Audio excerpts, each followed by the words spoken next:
Good morning, John. Augustine back again at the year 2005. Some of the events, I have them listed there. On the 18th of October 2005, Tiede Herama, he was the managing director of Feranka, employing several hundred people or more. I don't know whether it was in Nina or Limerick. He was kidnapped by the IRA some years before, and there was I think there was somebody killed when he was released. Where was he? He was kept for a good while. It must have been a terrible experience. But he returned to Limerick, from which he was kidnapped. Oh, it was 30 years before. Yeah, 2005. 30. It was 75. Yeah. And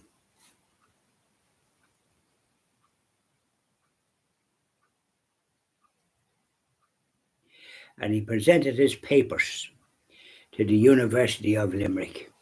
So that was generous. He was a Dutch, he was from Dutchland or Holland or Dutch. Funny the way that country is called the Netherlands, and then it's Holland. What name it goes by, wouldn't you? And the conquered nations too. They weren't exactly. They were Vikings, and they come to this country plundering monasteries. They have a bad record in their history. We were the Isle of the Saints and Scholars. We sent missioners all over the world, and according to our people, we civilized Europe, believe it or not. You'd never think about the way the British treated us, with their putting their snout in the country and destroying monasteries and churches and killing people. Oh, terrible. But that's Tiede Herama. Yeah, that was a very... our country was very unstable at those times, with the big problem in the north and some of them down here as well.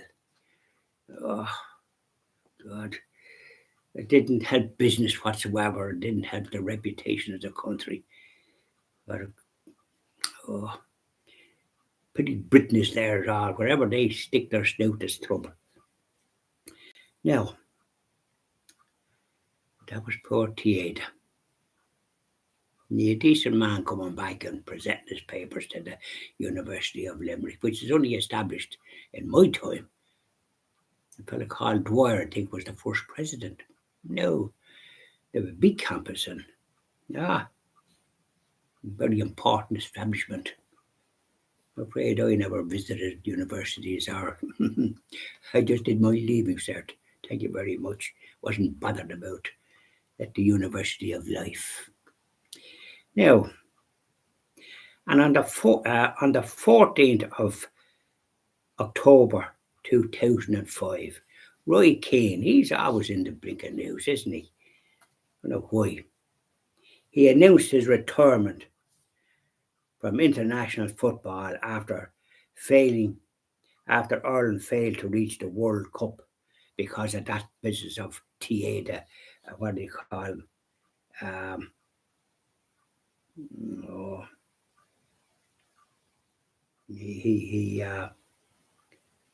Tiede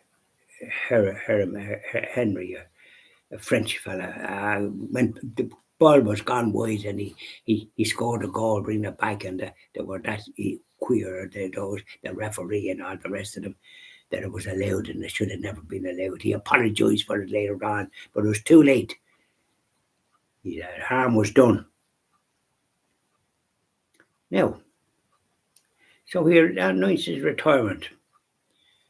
Yeah. And as a matter of fact, he could have announced it before, because when John McCarthy was the manager, he had an argument with him or something, and then didn't go to Japan for the World Cup. You can't do things like that, Mr. Keane. You've got to have principles and principles to stand up for the country when you've been picked for it. Yeah, didn't do a good thing there, Mr. Keane. And then on the 20th of October 2005, Rory Carroll, a journalist, was released after being abducted by terrorists in Iraq the previous day. Wasn't he lucky? Because there was a lady, a lovely lady, aid worker, killed that I said a prayer for there in 2004. Yeah.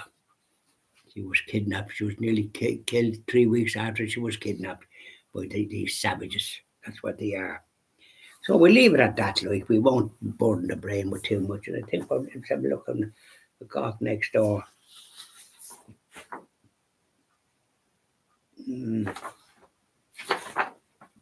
Oh, there's a few more events. Yeah, pretty odd the events, isn't it? Well, we have enough there to be pondering. So have a good day. Bye now.